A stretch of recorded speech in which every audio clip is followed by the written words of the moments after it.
Hello ladies and gentlemen, and welcome to another episode of Playing World of Tanks. I'm AJ, and today we'll be looking at a game that I had in the TVP 5051, which is the Czech Tier 10 medium tank. Now this tank is extremely powerful if played correctly and if supported well. Because of the autoloader, you need to get away from things when you're reloading, and in such situations it's extremely powerful if played within a platoon.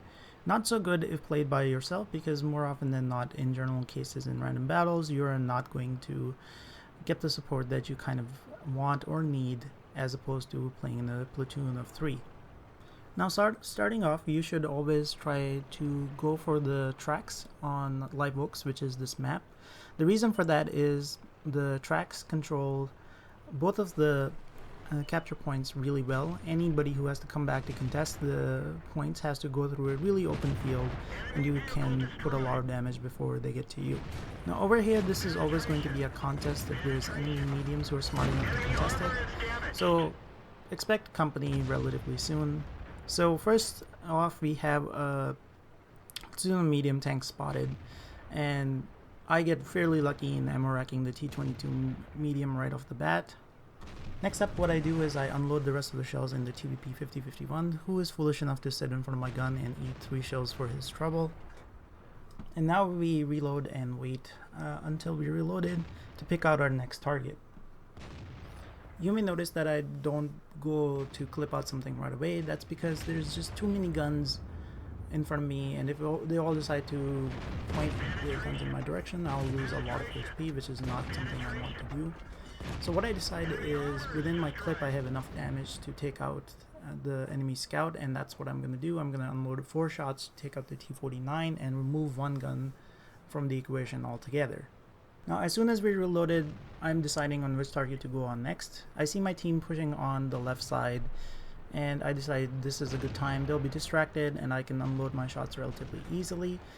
Now the next set of shots was not amazing, but I managed to put most of my shots into the M48, who was actually looking in my direction. So for 1 shot of damage, we managed to put roughly 2 or 3 shots into him and call it good.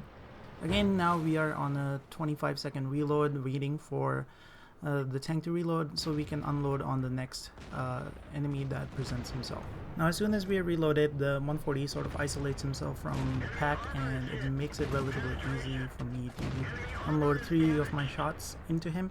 Unfortunately for me, our leopard sort of like blocks my last shot, and I managed to bounce on the 140's frontal armor. Now in the time it took me to reload, our team sort of like fully commits to killing the last 2 remaining enemy mediums. Unfortunately for them, the Leo manages to bounce his shot on the 140, which in turn leads the remaining 2 mediums to turn on the E5 and actually kill him. The E5 makes a terrible choice in not finishing off the 140 as he could have. Instead he tries to deal with the M48 from the front, which leaves me the sole survivor on this flank. Now the next clip, I have to aim very carefully.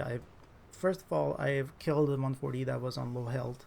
Second, I put a shot on the enemy M48, hoping to actually do damage, but instead it tracks him, which is very good news for me since I have only 2 shots remaining, and I aim them very carefully in the underbelly of the M48 and actually finish him off as well.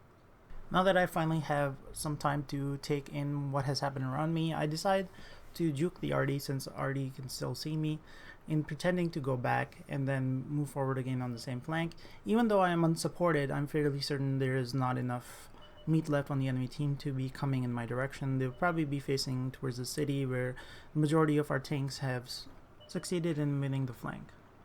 I move forward still cautiously, since I don't know where the enemy artillery is or the 704 is, both of which tanks can relocate fairly quickly, and I'm basically a 1 shot for either one of them, since the TVP actually has no armor and hence has no protection against either a very high pen gun or a very high pen HE round.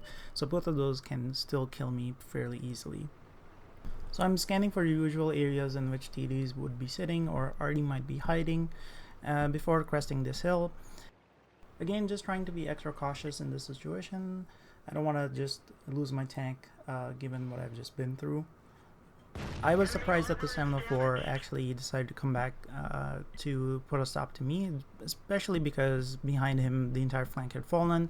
It would have been more prudent for him to just stick around there, because I might not have made it there as fast as his gun would have been more useful, let's just say, on the flank in which the enemies were closer than trying to chase a medium tank around the battlefield.